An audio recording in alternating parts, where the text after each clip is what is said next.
नमस्ते। इतिहास में ना कुछ कहानियां ऐसी होती हैं जो वक्त को भी पीछे छोड़ देती हैं। तो आज हम भारत के एक ऐसे ही राजवंश की बात करेंगे जिनका सफर 700 साल से भी ज्यादा लंबा है। सोचिए जरा। लेकिन हर कहानी की एक शुरुआत होती है और इस राजवंश की कहानी एक बहुत ही चौंकाने वाले सवाल से शुरू होती है। सवाल ये कि भला हिंसा की एक घटना से एक पूरे राज्य का जन्म कैसे हो सकता है। चलिए इसी सवाल के जवाब में इनकी जड़ों तक चलते हैं।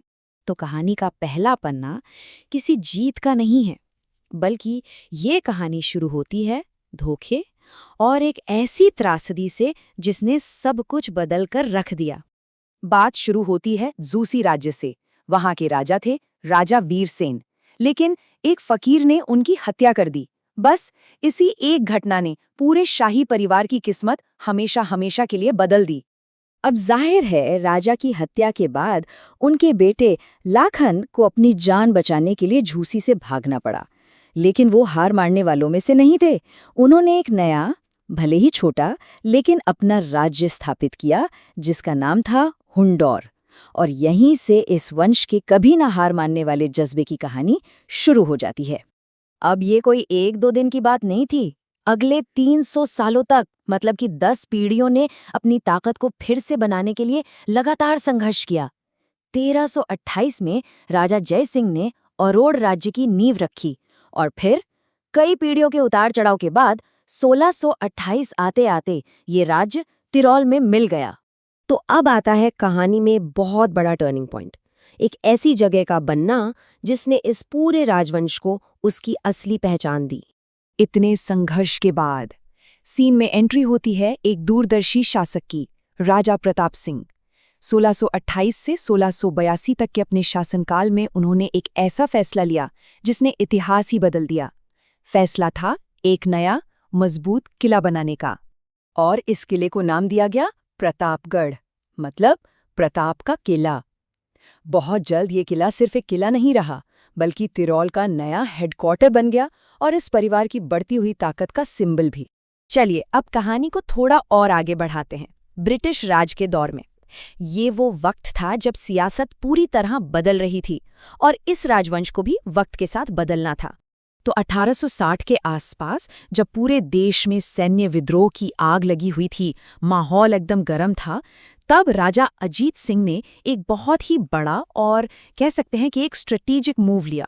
उन्होंने तय किया कि वो ब्रिटिश सरकार की मदद करेंगे। और उनका ये फैसला एक गेम चेंजर साबित हुआ। सोचिए, जो पहले सिर्फ एक लोकल शासक थे, अब वो ऑफिशियली राजा बन गए।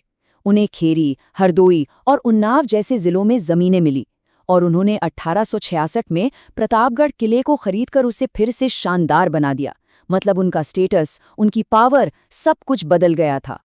देखिए, इस राजवंश की सबसे बड़ी खासियत यही रही कि इन्होंने वक्त के साथ खुद को बदला। ये सिर्फ राजा ही नहीं बने रहे, बल्कि मॉडर्न इंडिया की डेमोक्रेसी यानी लोकतंत्र में भी उतरे। देखते हैं कैसे।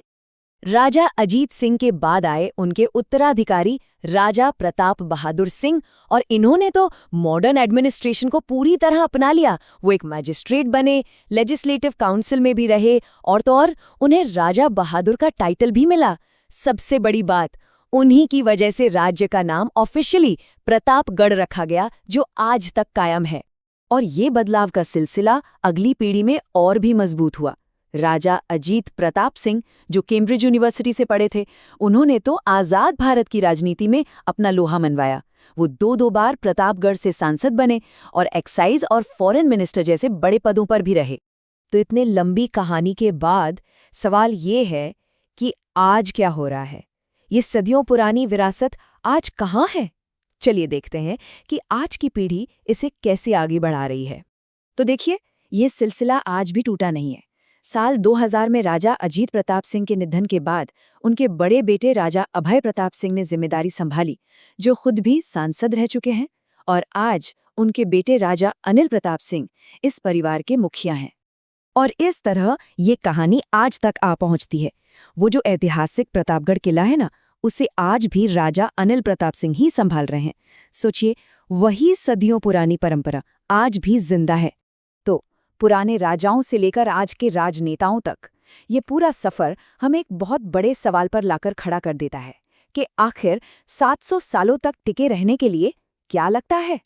क्या ये सिर्फ वक्त के साथ बदलने की काबिलियत है, सही वक्त पर सही फैसले लेना है, या फिर वो शुरू से चला आ रहा कभी हार न मानने वाला जज्बा?